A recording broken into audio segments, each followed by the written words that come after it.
پرانے زمانے میں ایک بادشاہ جو بہت نرم مزاج انصاف پسند تھا، وہ اپنی رعایا کے ساتھ بہت اچھا سلوک کرتا تھا۔ بادشاہ کا دور حکومت بہت مثالی تھا۔ ملک میں ہر طرف امن و امان اور خوشحالی کا دورہ تھا۔ ایک دن بادشاہ کے دل میں خیال آیا کہ کیوں نہ بھیس بدل کر اپنی رعایا کا حال احوال معلوم کیا جائے۔ چنانچہ اس نے بھیس بدلا اور رعایا کا جائزہ لینے نکل گیا۔ راستے میں ایک مقام پر اسے ایک آدمی ملا جس کے پاس ایک گائے تھی۔ بادشاہ نے اس آدمی سے اس کی خیر و دریافت کی اور گائے کے بارے میں معلوم کیا۔ اس نے بادشاہ کو بتایا کہ رحم دل عادل بادشاہ کی وجہ سے ہم پر اللہ کا بڑا کرم ہے، سب کچھ ٹھیک ہے، اور یہ جو گائے آپ دیکھ رہے ہیں اس کی خصوصیت یہ ہے کہ 30 گایوں کے برابر دودھ دیتی ہے۔ بادشاہ جو کہ عام آدمی کے بیس میں تھا، یہ سن کر بہت حیران ہوا اور اس نے دل میں سوچا، اگر یہ گائے مجھے مل جائے تو کتنا اچھا ہو، کیوں نہ میں اس آدمی سے یہ گائے چھین لوں۔ بادشاہ نے اس آدمی سے گائے ہتھیانے کا ارادہ کیا اور آگے روانہ ہو گیا۔ کچھ عرصے کے بعد بادشاہ نے ایک بار پھر بھیس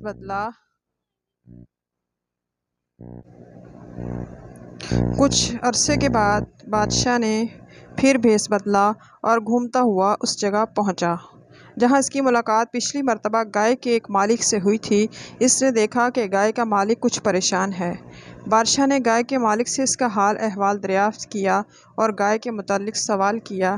گائے کے مالک نے ایک ٹھنڈی آہ بھری اور افسردہ لہجے میں کہا، اے اجنبی، میں تجھے کیا بتاؤں۔ بادشاہ جو کہ عام آدمی کے بیس میں تھا، اس نے ہمدردانہ رویہ اختیار کرتے ہوئے گائے کے مالک سے کہا، آخر میں بھی تو سنوں، ایسا کیا معاملہ ہوا؟ گائے کے مالک نے کہا، بھائی، میری جو گائے آپ دیکھ رہے ہیں، کچھ عرصہ پہلے تک یہ 30 گایوں کے برابر دودھ دیتی تھی، اب بامشکل ایک گائے کے برابر دودھ دیتی ہے۔ بادشاہ نے پوچھا، کیا تم نے اپنی گائے کو کسی چراگاہ میں چرانا شروع کر دیا ہے؟ آدمی نے جواب دیا، نہیں، بلکہ میں اپنی گائے کو اسی جگہ چراتا ہوں جہاں پہلے چراتا تھا۔ بادشاہ نے پوچھا، پھر اس کے دودھ کی کمی کی کیا وجہ ہو سکتی ہے؟ گائے کے مالک نے جواب دیا، اے اجنبی ہمدرد، مجھے ایسے لگتا ہے کہ ہمارے بادشاہ سلامت کی نیت میں فطور آ گیا ہے اور اس نے اپنی رعایا پر ظلم کرنے کا ارادہ کر لیا ہے۔ بادشاہ نے کہا، اے شخص، تو کیا کہہ رہا ہے؟ سب اچھی طرح جانتے ہیں کہ ہمارا بادشاہ کتنا عادل، نیک اور اپنی رعایا کا خیال رکھنے والا ہے۔ ایسے تیری کیا خبر کہ اس نے تیرے ساتھ کون سا ظلم کر دیا؟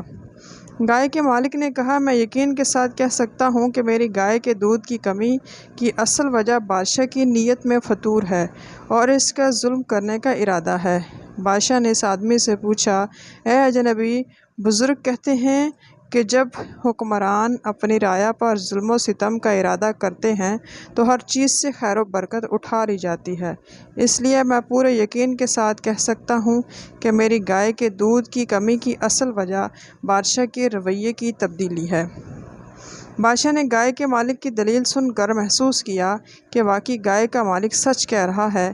میں نے گائے چھیننے کا ارادہ کیا تھا، ابھی گائے چھینی نہیں تھی تو اللہ تعالیٰ نے میری بدنیتی کے سبب گائے کے دودھ کی برکت چھین لی۔ اگر خدا نخواستہ اس آدمی کی گائے چھیننے کا ظلم کر بیٹھتا تو رعایا کا نہ جانے کیا حال ہوتا۔ بادشاہ خاموشی سے محل لوٹا اور اللہ کی بارگاہ میں سجدہ ریز ہو کر رو کر سچے دل سے معافی مانگی اور توبہ کی اور عہد کیا کہ آئندہ کبھی اپنی رعایا پر ظلم و ستم کرنے، عوام کا حق چھیننے کا خیال دل میں نہیں لائے گا۔ ادھر بادشاہ نے سچے دل سے توبہ کی، ادھر اللہ نے گائے کے دودھ میں پہلے کی طرح خیر و برکت پیدا فرما دی۔ ویڈیو اچھی لگے اس کو لائک کریں، چینل کو سبسکرائب کریں۔ وما علینا